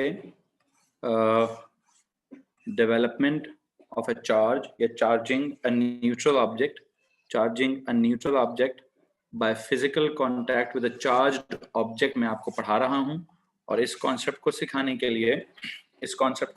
लिए आई होप सबके सब मौजूद हैं, सबको मेरी ऑडियो वीडियो आ रही है जी। एकदम से कोई सिचुएशन होगी, मुझे उसको रिस्पॉन्ड करना पड़ा। जी जनाब, ओके। बुनियादी कॉन्सेप्ट आप सबका क्लियर हो चुका है। अब मैं इस पोलराइजेशन को यहाँ समझा रहा हूँ कि अगर मैं कहूँ कि this is a charged object and this is a neutral object, अगर इस चार्ज्ड ऑब्जेक्ट को when a charged object is brought near a neutral object, polarization will take place, rearrangement of charges will take place. What is meant by rearrangement of charges? देखिएगा जरा, ये negatively charged object जो है ये क्या करेगा? Can you please tell me, इसमें से ये किसको अट्रैक्ट करेगा, किसको रिपेल करेगा? है नी? इसने पॉजिटिव चार्जेस को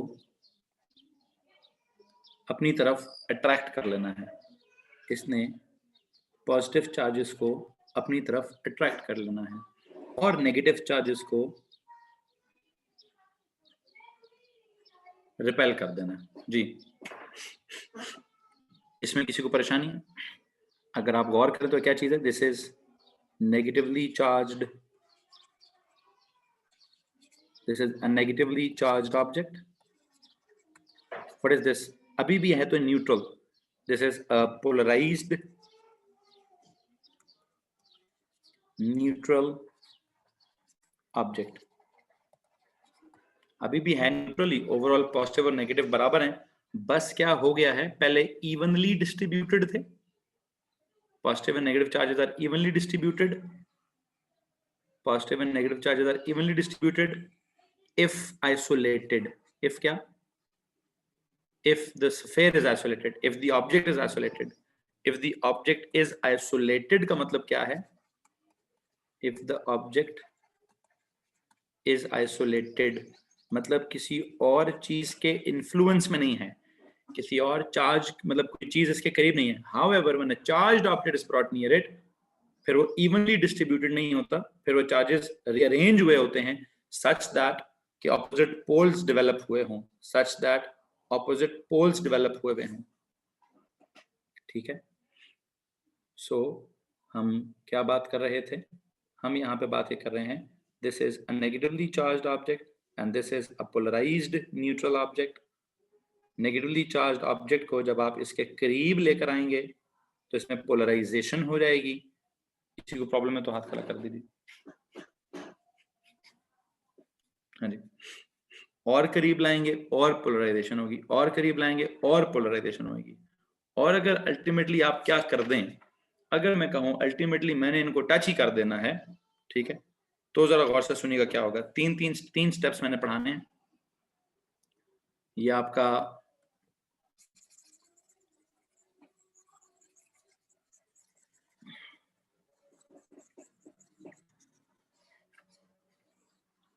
सुनो प्लीज, इफ आई से मैं इसको ऐसे बनाता हूं, स्टेप नंबर 1,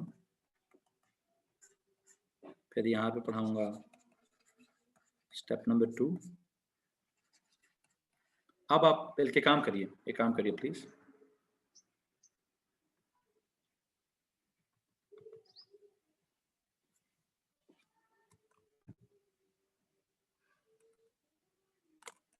हाँ जी, यहां तक लिख चुके थे ना, यहां तक लिख चुके थे ना? मुझे बस इतनी बात बता दी, यहां तक किसी को प्रॉब्लम नहीं? नहीं, ओके। अब मैं फिर एक काम करता हूं,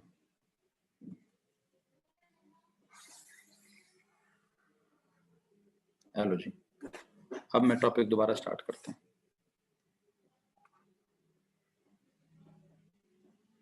जी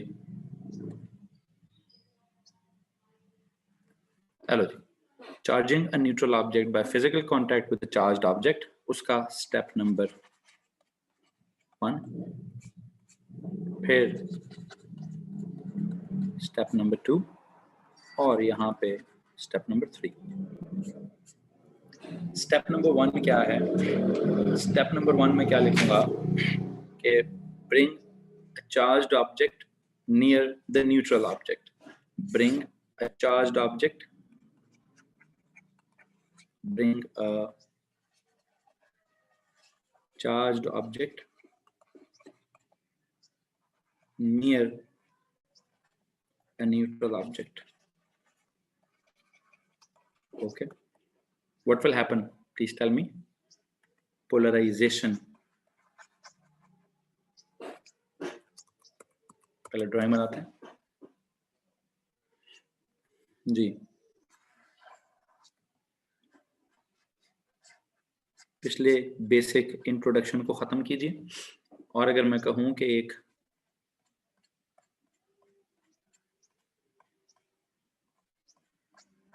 चार्ज्ड ऑब्जेक्ट को टच नहीं कराना अभी, bring a charged object near a neutral object, यहाँ पे plus plus plus plus develop हो जाएगा, और यहाँ पे minus minus minus minus minus develop हो जाएगा। ठीक है, इसको हम क्या कहते हैं कि जी क्या हो गया? Polarisation takes place. पहला स्टेप है, आई होप आपको समझ आ गया होगा। पहला स्टेप है, उम्मीद करता हूं कि आपको समझ आ गया होगा। कोई सवाल है इस पहले स्टेप से? इस पहले स्टेप से रिलेटेड कोई सवाल है? पहले हमने कहा जी जस्ट करीब लिखा, bring a charged object near a neutral object. अब क्या कहूं? हाँ जी, हाँ जी, अब क्या कहूं, क्या करें सर जी? अब bring the charged object in physical contact with the neutral object. Bring the charged object near nahi, bring the charged object in physical contact, in physical contact with the neutral polarized object. पहले आपने उसको polarise कर लिया था, उसको polarise करके जो charged object है उसको इतना करीब ले आइए कि bring it in physical contact with the neutral polarized object. What will happen?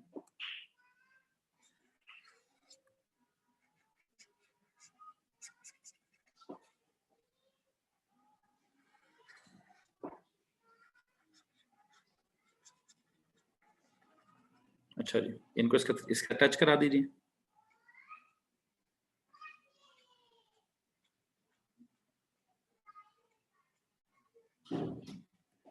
Negatively charged object को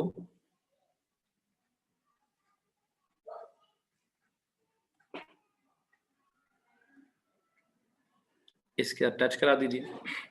अब मेरी बात को और से सुनिएगा, जब आप यहाँ पे इनको टच कराएंगे, जब आप यहाँ पे इनको टच कराएंगे तो अब बताइए क्या होगा। ये बड़ी इंपॉर्टेंट बात है जी, ये बड़ी इंपॉर्टेंट बात है कि अब क्या होगा when the two charged objects are in contact with each other।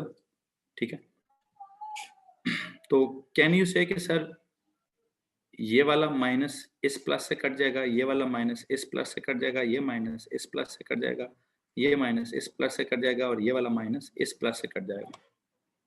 ये कैसे कटेगा? हाँ जी, कैसे चार्जेस कैंसिल होंगे? यहाँ तो पोलराइजेशन हुई थी, यहाँ पे क्या हो गया? Charges opposite charges cancel each other. कैसे न्यूट्रलाइज होगा? न्यूट्रल हो जाएगा, न्यूट्रलाइजेशन टेक्स प्लेस।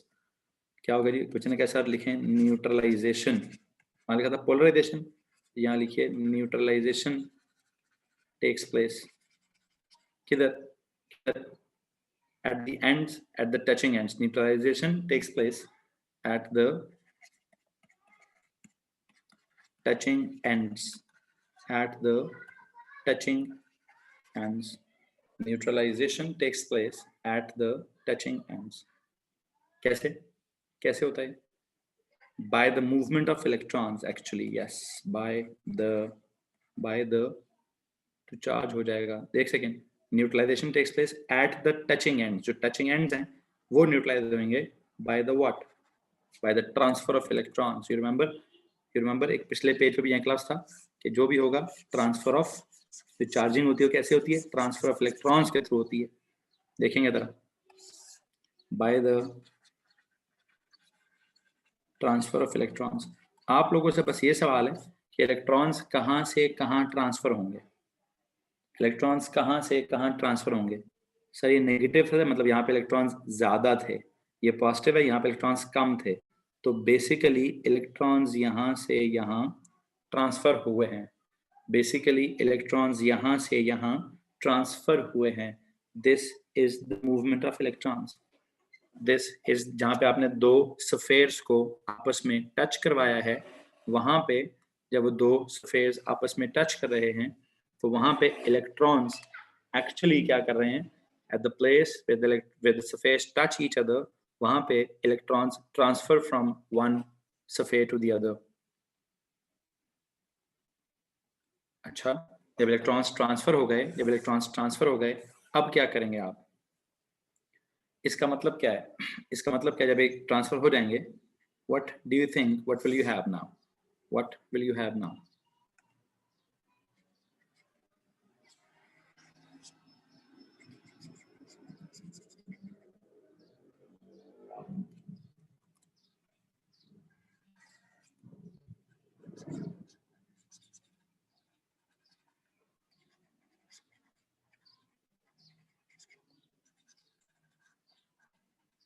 जी, ये negative negative negative negative negative negative, ये साइड तो नेगेटिव रहेगी, ठीक है, ये यहाँ से आपने नेगेटिव उसके बाद काट दिया, इसका ये नेगेटिव नेगेटिव नेगेटिव नेगेटिव ये रहेगा, ठीक है।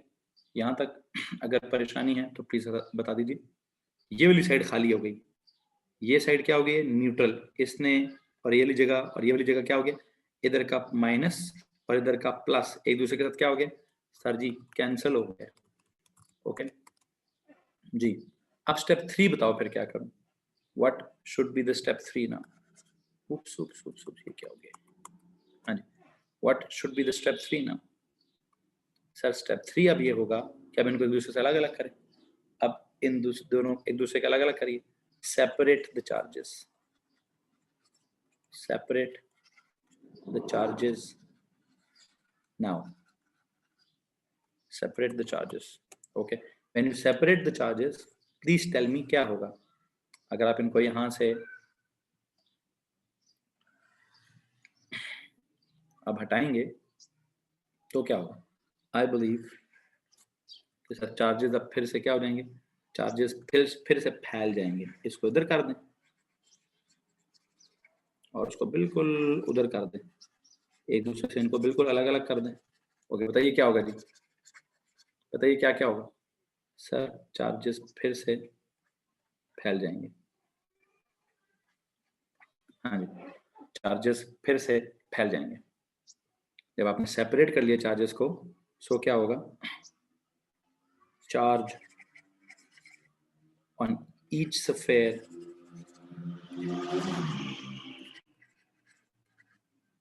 Will spread out. जी, charge on each sphere will spread out. Objects separated और चार्जेस, ऑब्जेक्ट्स को सेपरेट करना है, separate the charges, no separate the objects, ठीक हो गया, गलती हो गई, यहाँ पे जाके क्या लिखना है जी,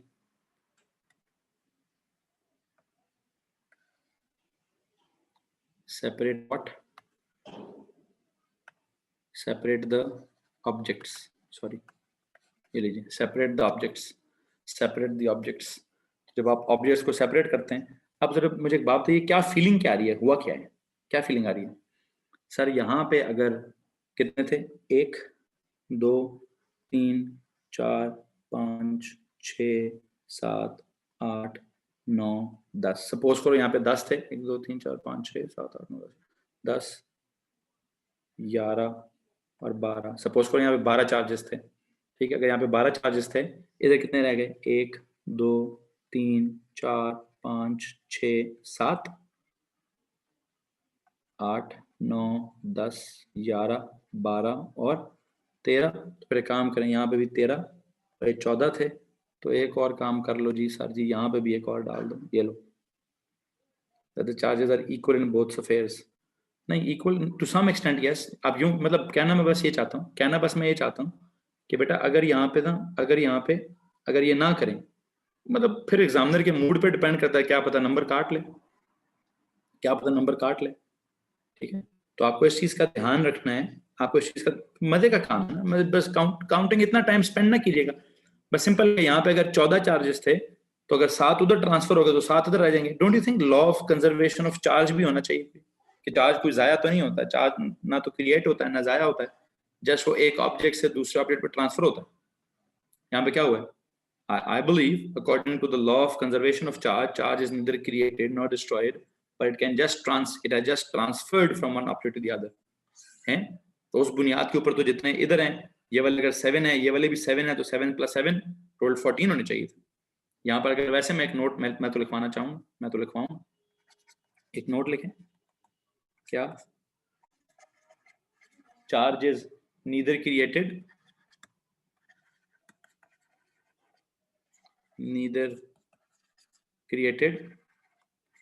nor destroyed. Charge can neither be created, charge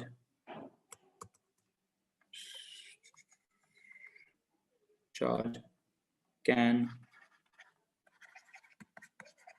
neither, बल्कि इसको नोट नहीं, इसको एज अ फैक्ट लिखो जी, एक फैक्ट लिखो, charge can neither be created not be destroyed, but it can what? But it can what? But it can transfer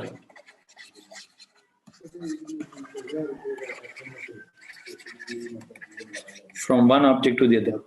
But it can transfer from one object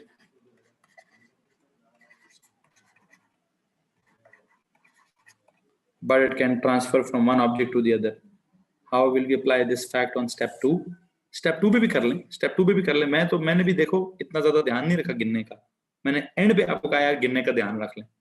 मैंने दरमियान में या शुरू में इतना ज्यादा ध्यान रखा, एंड पे कहा है कि यार इसको गिनने का, इसकी जो गिनती है थोड़ा सा ध्यान रख लें कि यहाँ पे 10 बनाए तो फिर यहाँ 5 और 5 बनाए। Getting my point? अगर मेरी ड्राइंग में भी आपको काउंटिंग में प्रॉब्लम लग रहा है तो दिल करे तो एक नंबर काट लें। हाँ जी, हाँ जी, एक नंबर काट लें।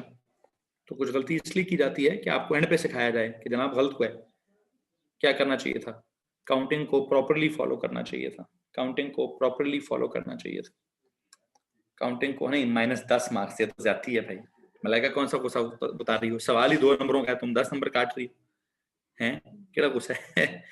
सवाल ही 2-3 नंबरों का है, 1 2 3 नंबरों का, एग्जामिनर की मर्जी। नहीं, ये तो नहीं हो सकता कि 10 नंबर काट ले, 3 नंबरों का सवाल है, 1 नंबर काट के 2 नंबर दे दीजिए। ठीक है, एग्जामिनर साहब जो है ना ज्यादा गुस्से में, नाराज एग्जामिनर साहब मुझसे नाराज लगते हैं। ठीक है, ये तो आपने बेस्ट काम किया है, इतना जालिम एग्जामिनर नहीं होता है, उसको नहीं पता होता किसका पेपर है। आपको तो पता था सर ज़हीर का पेपर है, तो आपने सर ज़हीर के पेपर का बेड़ा गर्क कर दिया। चलो ठीक हो गया जी, आगे चलेंगे। ख़याम साहब, ये बड़ी कोई क्या कहते हैं कंस्पिरेसी वाली स्टेटमेंट है, ये मैं नहीं अनाउंस कर सकता।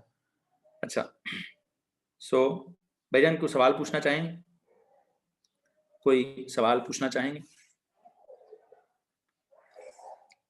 ओ लेवल्स है ना, प्रॉपर ओ लेवल्स है ना। हाँ, अब इस बात की तरफ आते हैं कि ओ लेवल्स में शायद number they they, A levels में शायद काट ले। लो जी, अब एक काम करते हैं, ओ लेवल्स में इस काउंटिंग पे शायद वो इतना ज्यादा इसमें नंबर ना काटे, जो आपको पता है ऑर्डिनरी लेवल पे नंबर देने की ख्वाहिश होती है एग्जामिनर की, और एडवांस लेवल में तो उसकी ख्वाहिश ही नंबर काटने की होती है। ठीक है, तो ओ लेवल्स के हिसाब से कोई मसला नहीं है, ए लेवल्स के हिसाब से एक मसला है कि काउंटिंग में थोड़ा प्रॉब्लम है, चार्जेस गलत प्रेजेंट हुए हैं। बहरहाल मुझे उम्मीद है जो मैं समझाना था मैं समझा चुका हूँ। पुत्र, हर चीज जो पढ़ा रहा हूँ तो आपको मुफ्त में नहीं पढ़ा रहा। अब्दुल मोइज कोई मकसद है तो पढ़ा रहा हूँ, ऑफ कोर्स ए लेवल्स में आएगा तो पूछ रहा हूँ, नॉट डायरेक्टली वो उसकी किसी भी पेपर में प्रोबेबिलिटी होती है इस तरह के सवाल की, तो इसलिए पढ़ा रहा हूँ। ठीक है, अच्छा, सो चार्जिंग एन ऑब्जेक्ट में मेथड्स ऑफ चार्जिंग में पहला हो गया चार्जिंग बाय फ्रिक्शन, दूसरा हो गया चार्जिंग बाय फिजिकल कॉन्टैक्ट। अब तीसरा कराता हूँ चार्जिंग बाय इलेक्ट्रोस्टैटिक इंडक्शन। जी भाई, there is this third method. What is the third method of charging? That is charging by electrostatic electrostatic induction, electrostatic induction. बस ये जो इलेक्ट्रोस्टैटिक इंडक्शन मैंने करानी है, इसमें फर्क सिर्फ इतना है, फर्क इसमें भाईजान इतना है कि क्या होगा, इलेक्ट्रोस्टैटिक इंडक्शन में मैंने फिजिकल कांटेक्ट नहीं कराना, इसमें फिजिकल कांटेक्ट नहीं कराना। तो इसके बस स्टेप्स देख लीजिए, इसमें मेरा सीधा सीधा स्टेप्स लिखवाने हैं। आपने हर स्टेप पे हाँ या ना करना है, आपने हर स्टेप पे हाँ या ना करना है। मेरे पास एक न्यूट्रल ऑब्जेक्ट है, मैंने उस न्यूट्रल ऑब्जेक्ट को एक चार्ज्ड रॉड की मदद से, ठीक है, क्या करना है, चार्जिंग बाय इलेक्ट्रोस्टैटिक इंडक्शन में क्या करो जी, देखो जी, चार्ज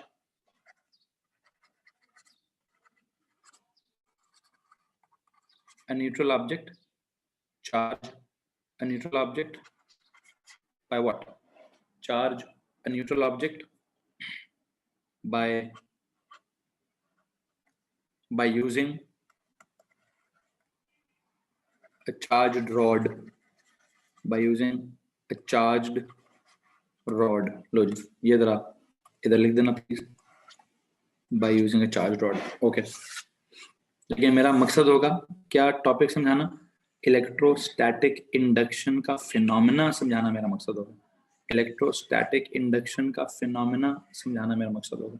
ठीक है, तो जरा प्लीज सुनिएगा, प्लीज सुनिए। स्टेप नंबर 1,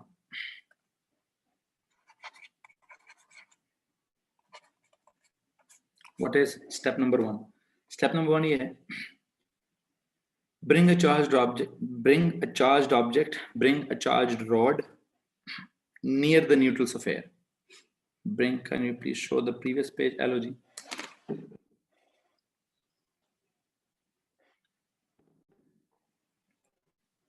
जी जल्दी करो यार,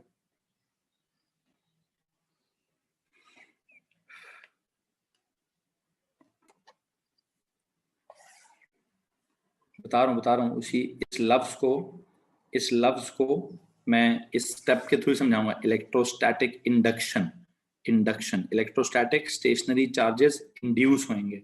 समझाता हूँ क्या लिखा हुआ है ये, जब मैं पूरे स्टेप्स पूरे करूंगा खुद ही समझ आ जाएगा कि इलेक्ट्रोस्टैटिक इंडक्शन का मतलब क्या है। अभी लिखें, चलो, this is the method of charging by charging an object without physical contact. Induce करना, चार्जेस इंड्यूस कैसे होंगे बेटा, एंड पे इसकी डेफिनेशन लिखवाऊंगा। मुझे लगता है अभी मैं जुमला लिख भी दूंगा तो समझ नहीं आएगा। मैं चाहता हूँ जरा स्टेप्स लिख दीजिए। Bring charged rod near what? Bring a charged rod near the neutral sphere. Bring a charged rod near but not touching, near the neutral sphere but not near but not touching। एक second, near यहाँ लिखें, but not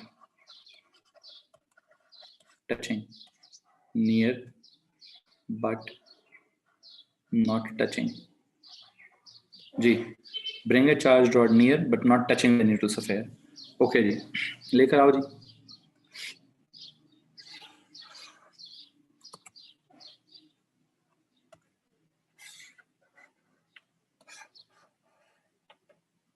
ये एक neutral sphere, यहाँ से insulation जरूर है कि जमीन में चला जाए चार्ज। इंसुलेट इसलिए करते हैं कि अर्थिंग ना हो जाए उसकी, अर्थिंग अभी समझ आएगी आपको, ठीक है। इसके ना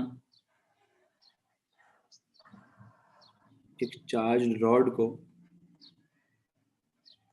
1 2 3 4 5 6 7, इस नेगेटिवली चार्ज रॉड को 1 2 3 4 5 6 7 इसके करीब लेकर आइए।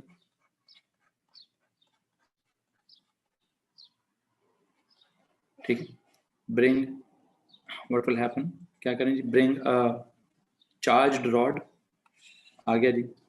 Near but not touching the neutral sphere, वो भी आ गया जी। क्या हुआ, what is happening, polarisation will take place. क्या हुआ, पहले स्टेप में क्या हुआ जी? वंस अगेन पोलराइजेशन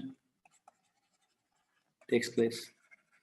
हो गई जी पोलराइजेशन, होगी पोलराइजेशन। अब स्टेप नंबर 2 के तौर पर क्या करेंगे आप? स्टेप नंबर 2 के तौर पर क्या करेंगे? अब आपने फिजिकल कांटेक्ट नहीं कराना, यहाँ से उसको टच नहीं करना, बल्कि दूसरी साइड से आपने उसको अर्थ कर देना है जी। पहले क्या किया? Bring a charged object, bring, I think you made it wrong, negative attracts, oops.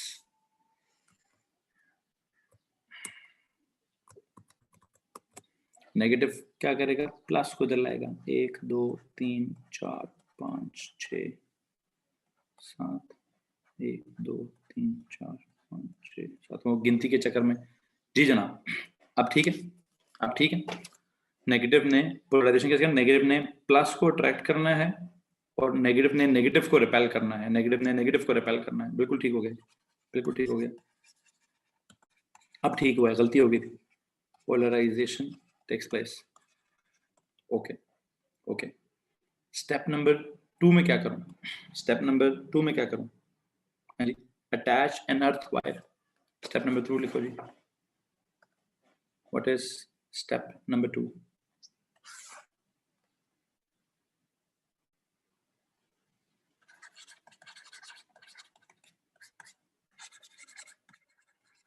attach an earth wire, ठीक है, attach an earth wire, बस 5 minute please Mohammad Anal, just 5 minutes. Attach an earth wire at the other end. पहला क्या था? Bring a charged rod near but not touching the neutral sphere, near one end of the neutral sphere, near one end, इधर लिखे near one end, एक लिखे not touching और लिखे one end, यहाँ के लिखे attach an earth wire at the other end, at the other end of the polarized neutral sphere. आपने जिसको पोलराइज किया है, इस न्यूट्रल स्फेयर के दूसरे एंड पे क्या कर लीजिए? एक अर्थ वायर अटैच कर लीजिए। सुनिए जी, there is this circle once again,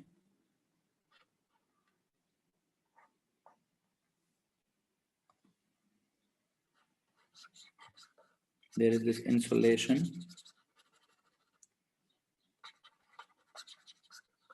okay, 1 2 3 4 5 6 7 plus plus plus. अब मैं वो गिन गिन के कर रहा हूँ, मलाइका मैडम मेरे नंबर ना काट लें, ठीक है। 7 है, 7 इधर लाए, 7 इधर क्या करो जी? ब्रिंग एन अर्थ वायर लगा दें जी, अर्थ वायर लगा दें eight the other and. Earth wire को ऐसे शो करते होते हैं, ये निशान है जी अर्थ वायर का, है। सो क्या किया? Bring an, attach an earth wire at the other end, ठीक है। ओके ओके ओके, नहीं लेता, दोबारा नाम नहीं लूंगा, ठीक है। attach an earth wire at the other end of the polarized neutral sphere. ये polarized neutral sphere है, इसके दूसरे एंड पे अर्थ वायर अटैच कर दीजिए, ठीक है। अर्थ वायर का मकसद क्या होता है? ये इसको कहते हैं जी ग्राउंडिंग विलकर, अर्थिंग, ग्राउंडिंग और डिस्चार्जिंग विलकर। क्या लिखेंगे यहाँ पे? क्या होगा जी? वहां पे तो आपने पोलराइजेशन कराई थी, ठीक है। यहाँ पे क्या होगा? डिस्चार्जिंग, पोलराइजेशन टेक्स्ट प्लेस, यहाँ क्या होगा? डिस्चार्जिंग या फिर अर्थिंग या फिर वी कॉल इट ग्राउंडिंग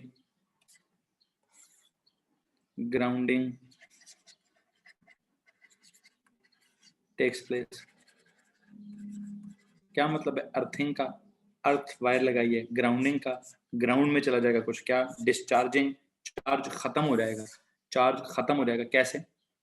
ये जो इलेक्ट्रॉन्स हैं, ये जो नेगेटिव चार्ज है, दीज आर इलेक्ट्रॉन्स, बेसिकली ये क्या करेंगे सर? ये जमीन में चले जाएंगे। क्या होगा सर? ये जमीन में चले जाएंगे।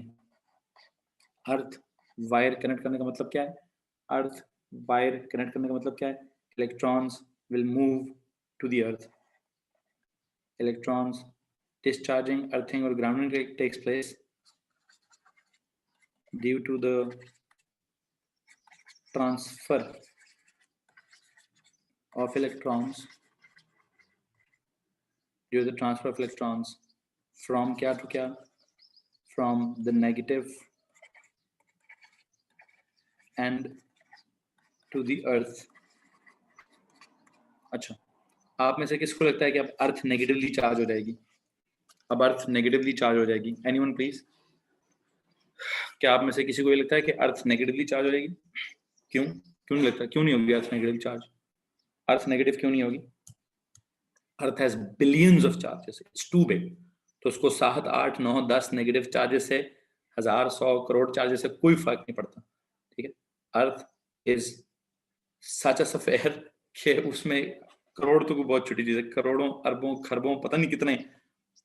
अर्थ is too big to be charged. Earth is too big to be charged. Too big to be charged. Earth is not charged. It is relatively too large. बिल्कुल ठीक है. Too big to be charged.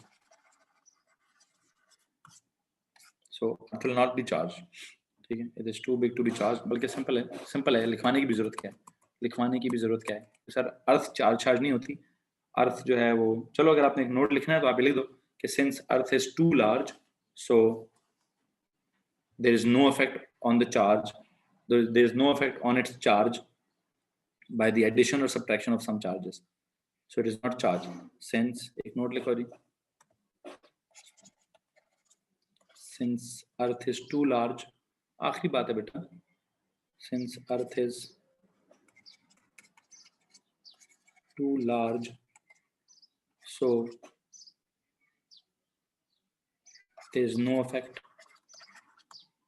So it is not charged. So it is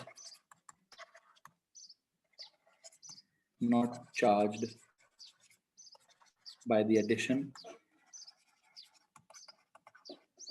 or subtraction of some electrons.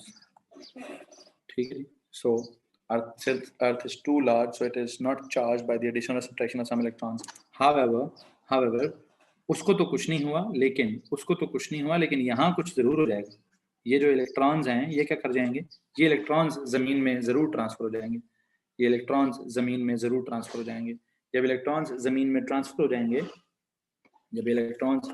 Transfer हो जाएंगे, please बताइए क्या drawing बनेगी? What if we are just focusing on one small patch of land? Would that be charged? No, we are never focusing on one small patch of the land. Land जमीन का फिर वो पूरे जमीन में फैल जाता ना.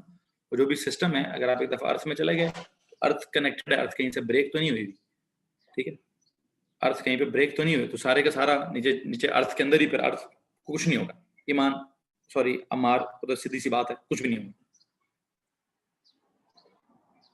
ठीक है. खैर बहरहाल इसके बाद क्या होगा? इसके बाद अब ये जब मैंने कैंसिल कर दिया है, तो what is the story now? The story is, what is the story now? It is, ये आपके नेगेटिव 1 2 3 4 5 6 7 जो भी था. 2 मिनट रुको भाई, 5 मिनट की क्लास है, मजीद 5 मिनट की क्लास है भैया, 5 मिनट की क्लास है. अच्छा, इसकी वजह से प्लस यहाँ था. ठीक है, ये जो आपने अर्थ वायर लगाई हुई थी, अर्थ वायर की वजह से ये हो गया. दिस नॉट अ स्टेप 3, ये स्टेप 2 का रिजल्ट है. अब बताता हूँ स्टेप 3 क्या है. अब यहां जाके लिखो स्टेप 3. किसको रिमूव करोगे? What is step 3? ये तो आपकी स्टेप 2 की ड्राइंग आ गई ना. स्टेप 2 में जो भी हुआ था, जब इलेक्ट्रॉन्स यहाँ से ट्रांसफर हो गए, तो हमने क्या कहा? हमने कहा इलेक्ट्रॉन्स तो ट्रांसफर हो गए हैं. ठीक है, जब इलेक्ट्रॉन्स ट्रांसफर हो गए हैं तो ये नेगेटिव साइड खत्म हो गई है. सर ये लीजिए, नेगेटिव साइड खत्म हो गई है. अब क्या करें? Now step 3 is to now remove the earth wire first. Remove the earth wire now.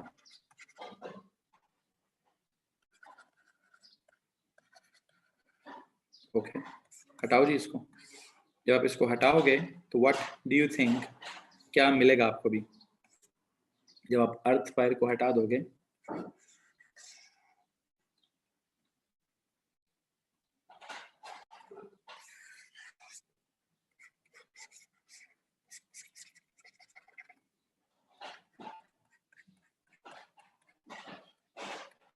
जी, क्या करें? हाँ, एक सेकंड आता हूँ इस तरफ। एक बच्चे ने कहा सर अगर हमने पहले रॉड रिमूव कर दी तो क्या होगा? पुत्र, अगर आपने रॉड रिमूव कर ली तो ये प्लस चार्ज जो है, एक सेकंड जरा बात सुनिए प्लीज, बात सुनिए। अगर मैं ये रॉड रिमूव करता हूँ, अगर मैं रॉड रिमूव, ये मैं अर्थ वायर रिमूव नहीं करता, रॉड रिमूव करता हूँ, अब बताओ क्या होगा? सर ये प्लस चार्ज सारे का सारा क्या कर जाएगा? ये प्लस चार्ज पहले सारा फैल जाएगा। ओके, जब ये फैलेगा तो अब क्या होगा? सर इसको तो ये जमीन ही न्यूट्रलाइज कर देगी, तो जमीन इसको सारा काम ही खत्म हो जाएगा। हैं, if we remove the wire first, मतलब रॉड फर्स्ट, ठीक है, तो क्या होगा? जमीन में से इलेक्ट्रॉन्स निकलकर इसको न्यूट्रलाइज कर देंगे। क्या करना है? ऐसा नहीं करना, गलत हो गया ये। हमें पहले क्या करना है, देखते रहिएगा सर जी। पहले जो है ना, रॉड को लगे रहने देना है, पहले हमने वायर रिमूव करनी है। Remove the earth wire first, remove the earth wire first, ठीक है, वायर रिमूव कर दी। तो ये अब आपका चार्ज जो है यहाँ पे थोड़ा चार्ज जो है आपका यहाँ पे फैला हुआ है। अब अगर चार्ज यहाँ पे फैला हुआ है, सॉरी फैला हुआ नहीं है, वहां से आपने रिमूव कर दी वायर, वहां से रिमूव कर दी, ये रॉड है, ये वाला एंड पॉजिटिव है। अब क्या करें? अब now we can remove, now what, now remove the rod, now remove the rod, what will happen? What will happen? Charges spread out कर जाएंगे, charges spread out कर जाएंगे। देखते हैं भाई क्या होगा जब आप अब इसको रिमूव करेंगे।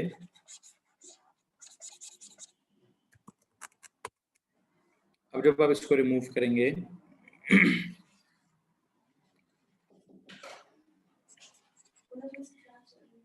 तो 2 मिनट, 2 मिनट में खत्म हो जाएगी। ठीक है, ठीक है, ठीक है, ठीक है, 2 मिनट में खत्म हो जाएगी जी भाई।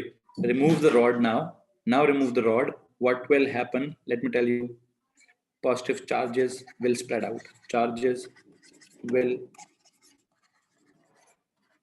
spread out, charges will spread out। जी भाई, किसी को मसला है तो हाथ खड़ा कर दीजिए। 5 6 7 जी, किसी को मसला है भाई? किसी को मसला है जनाब इस बात से? नो? तो अब किसी ने पूछा था सर ये इलेक्ट्रोस्टैटिक इंडक्शन क्या होती है? इंडक्शन का मतलब होता है इंड्यूस करना, प्रोड्यूस करना। It is a production of a charged on a charged object on a neutral object, production or induction of a charge on a neutral object by bringing a charged rod near it but not touching it। एक पूरा process है इस 4-5 steps को, इन 4-5 steps को हम क्या कहते हैं? इन 4-5 स्टेप्स को, सीक्वेंस ऑफ स्टेप्स को हम इलेक्ट्रोस्टैटिक इंडक्शन कहते हैं। You can see that we have induced a charge on a neutral object without even touching the rod with it। ठीक है, देखिए यहाँ क्या हुआ, यहाँ तो फ्रिक्शन से हुआ, यहाँ क्या हुआ, यहाँ आपने लेफ्ट वाली रॉड से राइट वाली रॉड में चार्ज ट्रांसफर किया, कैसे? बाय टचिंग इट, ठीक है, बाय टचिंग इट, एग्जैक्टली, ठीक है। सो यहाँ पे आपने क्या किया, यहाँ पे आपने चार्ज को इंड्यूस किया in a neutral object without even touching the rod. आपने रॉड टच नहीं की, रॉड करीब रखी और दूसरी एंड से कुछ खेलता गया आप उसका, दूसरे एंड से खेलता गया आप उसके साथ। तो अगर आप मुझे यहाँ कहेंगे कि सर जी define electrostatic induction, define electrostatic induction, तो यस, अब मैं कुछ जुमला लिख देता हूँ आपको। What is electrostatic induction? है जी, इट इज द इंडक्शन और production of a charge on a neutral object. It is the induction or production of a charge on a neutral object by bringing a charged object near it but not touching it.